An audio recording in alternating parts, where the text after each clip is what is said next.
Welcome to FO Talks. With me is Martin Plaut, a renowned journalist and academic who has covered Africa for decades. Today, we will talk about South Africa and Africa's role in the G20 and what the Trump administration has in store for them. Martin, welcome and thank you for speaking to Fair Observer. Oh, it's a great pleasure. Okay, so the Trump administration has barred South Africa from participating in this year's G20 summit in Miami. It's going to be held in December. A, why are they doing that? And B, can they even do that? Well, yes, I mean, they can. Can you tell me anything that President Trump more or less can't do apart from, I don't know, being nice to some of his friends? Either they are in a position not to issue an invitation, and the G20 will just have to suck it up and see. So, it is what it is. South Africa is trying now to re-establish its relationship with the United States, and I'm happy to explain, what went wrong and what they're now trying to do to mend their fences. Right. Actually, let us talk about that. Why is South Africa trying to mend its relations with the United States? How can we reach this point? Well, we reached this point over a long time, and I think it's important to realize that this, it's not just the Trump administration that's found South Africa difficult. The difficulty is one has to, in a sense, get a bit of a grip on the ANC, which in some ways shares a similar perspective to that which used to be prevalent, say, in India during the time of Congress, which is a sort of third-worldist, not exactly communist position, but concern about America being the hegemonic power and wanting to keep its relationships open with other powers, and particularly that meant with Russia and with the Chinese. And don't forget that the Russians and the Chinese both were important suppliers of assistance and weapons to the African National Congress during its fight with apartheid, which went on, until the 1990s. And that really is the underlying problem. Now, this has manifested itself in many different ways. For example, there's always been a warmth in that relationship with the Russians. So, for example, former President Zuma of South Africa went to Russia and tried to do a big deal, a huge deal over nuclear power. And it required his finance minister almost to risk his life to say, we cannot possibly do this. I mean, it would have bankrupted the country. And but he won, and President Zuma didn't get his way. So, that was one way in which you can sort of see it coming in. But it's continued since then, and in extraordinary ways. I mean, for example, the chief of the defense staff of South Africa, General Mapanya, went to Iran recently, and this was in late last year, without even telling President Ramaphosa. So he goes to Iran, has very friendly relations. There are pictures of him meeting the chief of the defense staff of Iran. And this is not the first time this has happened. There's then in early this year, the Iranians participate in a joint naval exercise in South Africa with the South African Navy and other navies. Now you can imagine how this is seen in Washington when President Trump's view of the Iranian Navy is that you should send them to the bottom of the ocean, and which he has done in the current war. So these are some of the sort of international relations, but there are also other things which I can go into as well. Right. And just to give our viewers a little bit more context about the ANC, the African National Congress, and I find it very interesting you linked it to the Indian National Congress. But the ANC has held power since 1994, so almost 3 decades in power now. And yes, right now the president is Cyril Ramaphosa, who has been very tilted towards Russia and China. In fact, he constantly promotes BRICS, and he's had multiple tiffs with U.S. President Donald Trump. So, is that why one of the main reasons? Is it petty politics or personal politics here at play, which is why the Trump administration doesn't want South Africa in Miami? Is it about this tilt towards Russia and China? I think there are many things that have played into this, but the other thing, of course, is that the relationship between Ramaphosa and Trump has been difficult because when Ramaphosa went to meet Trump in the White House, and they seemed to have quite a good time, then he was ambushed by Trump. And Trump basically brought out a whole series of images and video, which showed what President Trump said was attacks on white farmers. He suggested that the African National Congress and Ramaphosa himself hated white people. And that is why he showed some really shocking images. I mean, for example, of the murder of white farmers. He showed quite a long clip which showed all the graves along the side of a road. Now, it later turned out the graves that he showed were not necessarily those of white farmers. They were actually a demonstration by white farmers saying this number of people have been killed since the ANC took power. And certainly, there has been a lot of death amongst white farmers. The problem is that, there is a lot of violence in South Africa. Guns are rife. People are killed in their homes, often really brutally. And white farmers are then terribly isolated, and even if they have every kind of alarm you can imagine, they lock themselves into their houses at night and they have guns and they will fight. Nonetheless, they are still, of course, very vulnerable when they're out alone on their farm during the day and they leave their families at home. It is a very difficult situation. But the problem is that they are not more vulnerable, really, than comparable groups amongst other population groups. Now, President Trump singled out the whites and said, you can be refugees. You can come to our country. And there was quite an outflow of young, relatively young Afrikaans farmers who went to the United States and said, we are refugees.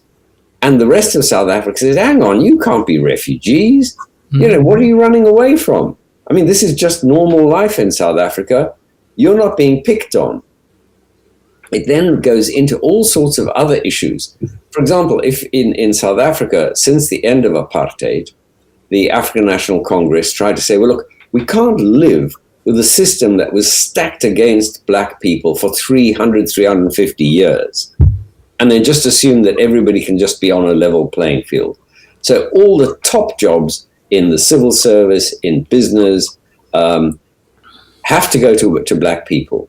Now, a friend of mine had a kid who was a young man. He wanted to go into the army. And it was clear that he would never get on in the South African army. He was born after the end of apartheid. But because he was white, he would never get on in the army. There's literally explicit discrimination against whites and for people of color, particularly Africans, then to a lesser extent, Indians and mixed race people. So my friend actually came and joined the British Army, which you're allowed to as a member of the Commonwealth. And that's what he did. But so you can look at lots of discrimination across the board in South Africa, which is discriminating against whites, and particularly against white men. They don't get the jobs. So in a sense, they're almost forced out of big business, forced out of the civil service, and have to go into starting their own companies, which many of them do and do very successfully. But you can see from a Trumpist perspective, which is very much sort of anti-woke, pro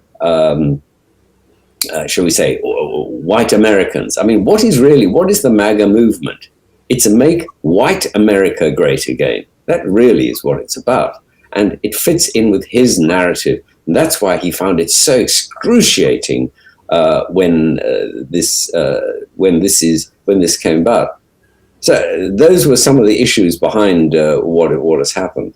Right. Do you think the Trump administration is plagued by the savior complex? Because we've seen something similar in Nigeria, where they ordered airstrikes in Nigeria, and they said it's to safeguard the life of Christian Nigerians. And then, of course, now you've got, as you beautifully explained, how Trump ambushed Ramaphosa and showed pictures of white farmers who were killed. But if you look at the numbers, in 2020, if you look at 2024, there were 12 murders of farmers, and only one victim was a white farmer. In 2025, there were 6 people killed, out of which 5 were black and 1 was white. But the narrative is totally different when you look at social media, because Elon Musk, who now owns X, constantly laments that white farmers are being killed in South Africa. In fact, there is media speculation that it's Elon Musk who is feeding Trump the news and telling him how to run this policy on South Africa. So how much push and pull do you think Elon Musk has over here? Oh, I think, look, Musk has had the odd falling out with Trump, but they certainly were very close. But it's not just Musk. I mean, Trump has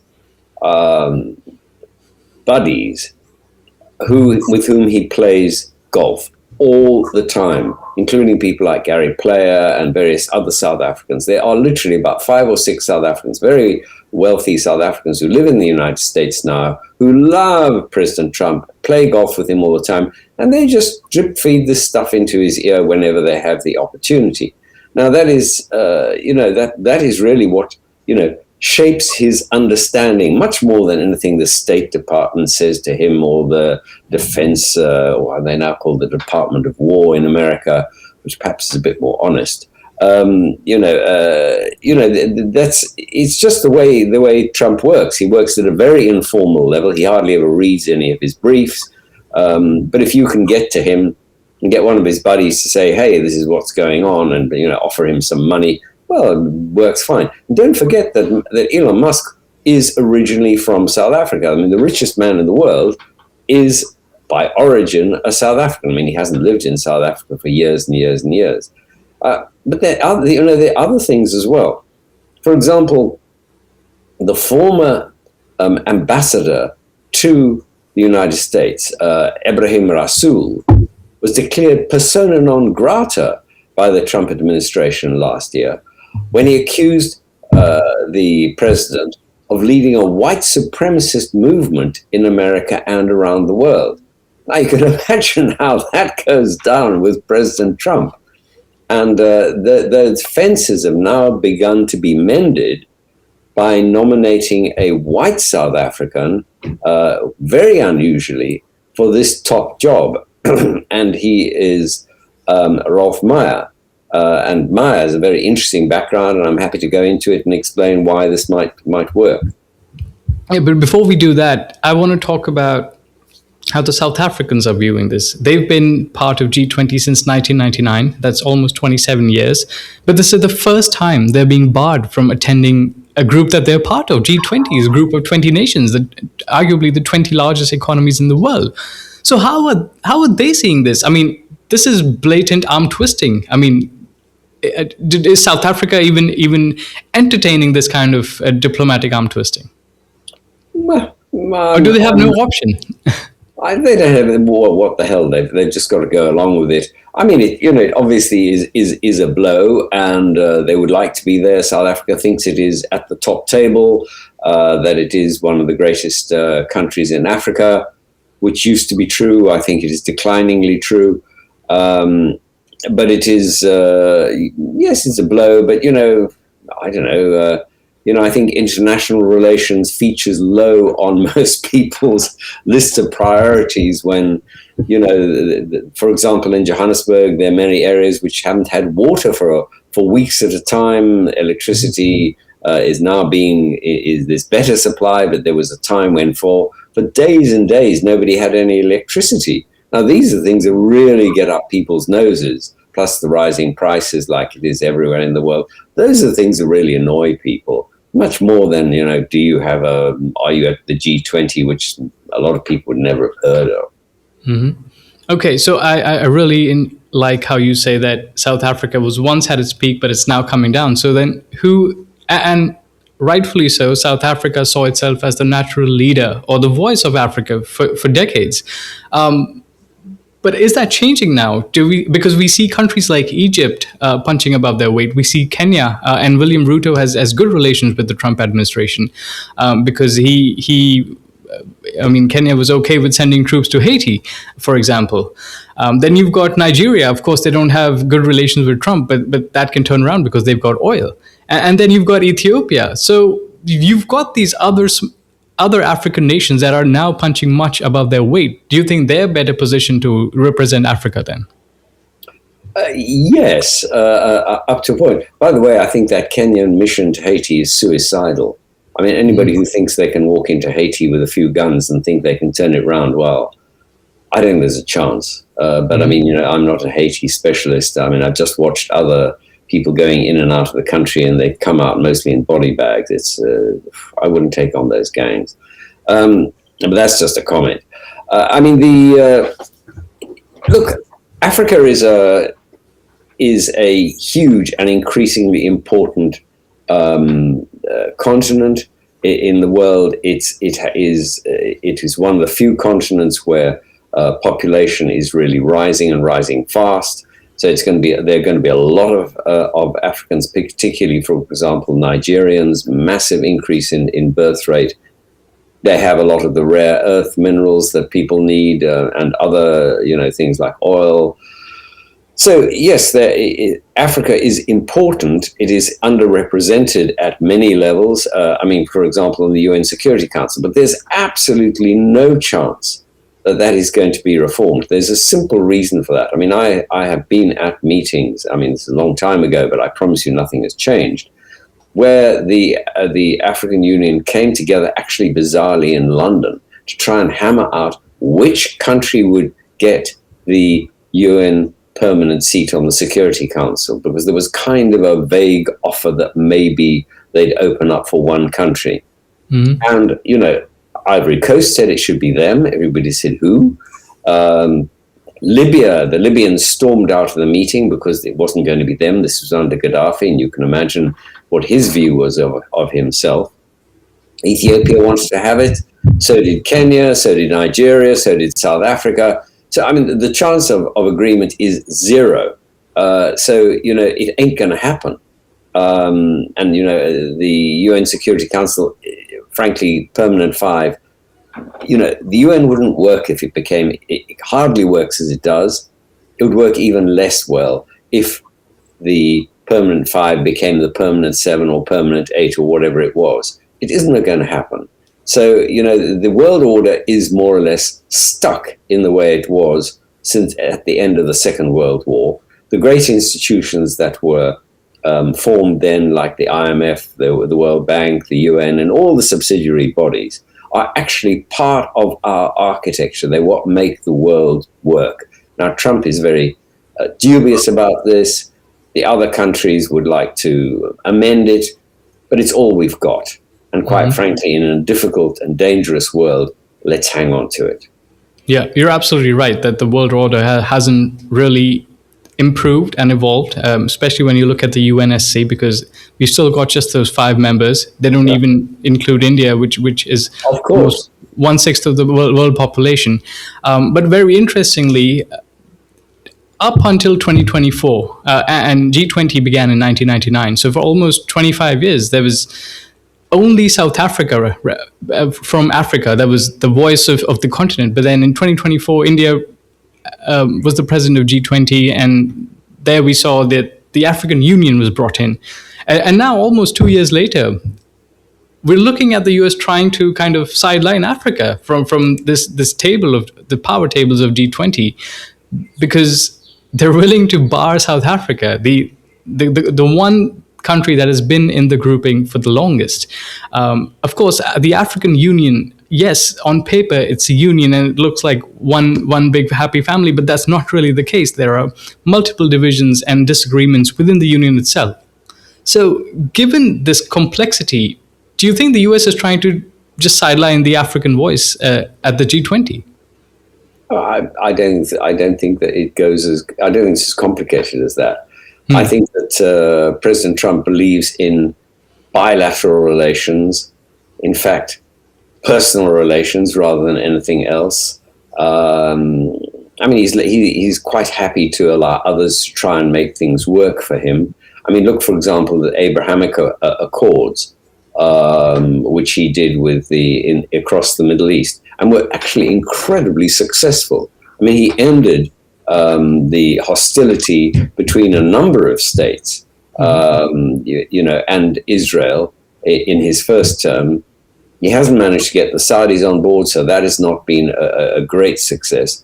And he has his new board of peace, or, please award me a new Nobel Prize organization, which is supposed to run Gaza and all sorts of other things. Some of them may work, some of them don't work. But he is prepared to send people around. And I mean, just to give you one specific example, the president recently sent his envoy, his chief Africa envoy, down to Eritrea to see whether he couldn't get a better relationship with the Eritreans. Now, the Eritreans have always been very skeptical about having, good relations with one superpower or the other, and have always promised both sides that they'll get a base on the Red Sea. It just somehow never quite happens. But the president of Eritrea, Isaias Afwerki, is that kind of guy. He'll play anyone.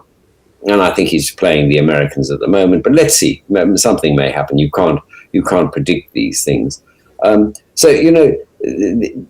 really, at the end of the day, South Africa has to mend fences with the United States. It is too important a power. There's too many exports to the United States. I mean, I haven't got the figures with me, but they're way beyond what we sell to, say, Russia and yet the Russians have a much bigger place. Now, what Ramaphosa has now done is to send Ralph Meyer to Washington as ambassador, and that is a big deal. Ralph Meyer is a white Afrikaner. He was a member of the National Party, which ruled South Africa from 1948 through to 94. They were the architects of apartheid. And, to nominate somebody like that who is a big deal. Now, Ralph Meyer also has an extremely interesting track record. He was the one that negotiated with Cyril Ramaphosa the end of apartheid, and subsequently joined the African National Congress, to the huge surprise of most white South Africans. And he has a big deal. He's got a lot of work to do. The previous ambassador, as I mentioned, Ebrahim Rasool, described, President Trump as leading a white supremacist movement. You can see he's got a lot of, feathers to smooth. But I think Meyer is the kind of person, he's an elderly man, he's now a real statesman, and I think he's somebody who could do it. Okay, that's very fascinating, because it looks like South Africa is trying to mend relations. What do we have coming from Washington, D.C., apart from Elon Musk wanting to bring Starlink to South Africa and get more rights to get critical minerals for his SpaceX program? Absolutely. And he has a price, of course, to that, which is that he the program that I mentioned to you, which favors black people in terms of getting the top jobs and running things in South Africa. It's called Black Economic Empowerment, and you have to, if you want to have open a firm in South Africa, you have to take on a black partner. You have to allow them to have some investment in there.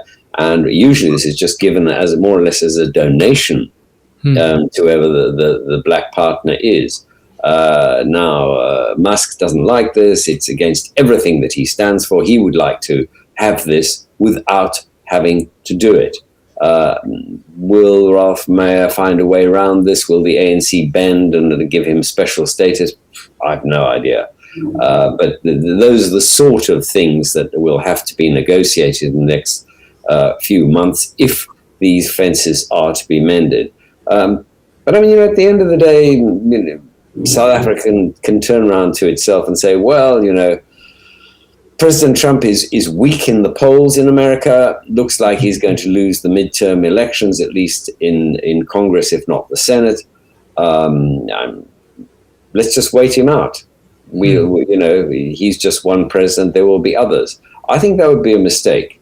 The concerns about South Africa and South Africa's policy in the world is something that will go way beyond this presidency and could easily go over into the next one. And who knows who the next president of the United States will be? Could be another, somebody from the MAGA movement, a Republican. Nobody can predict. Yeah, and it's also interesting that Ramaphosa didn't himself get the majority that he was hoping for. They had to form a coalition as well in the previous election. But okay, let's say Donald Trump is out of office, but then the policy continues towards South Africa.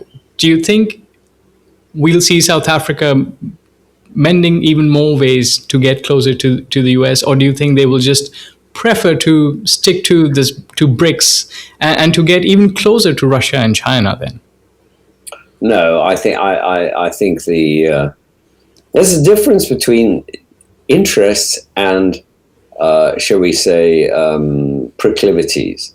So the ANC's proclivities are to go towards Russia, China. As I said, they have a sort of third worldist, old-fashioned third worldist kind of affection for those countries, and believe, and with some justification, that there shouldn't be a unipolar world. There should be a multipolar world. I mean, in that sense, they aren't very different from a traditional Indian foreign policy perspective.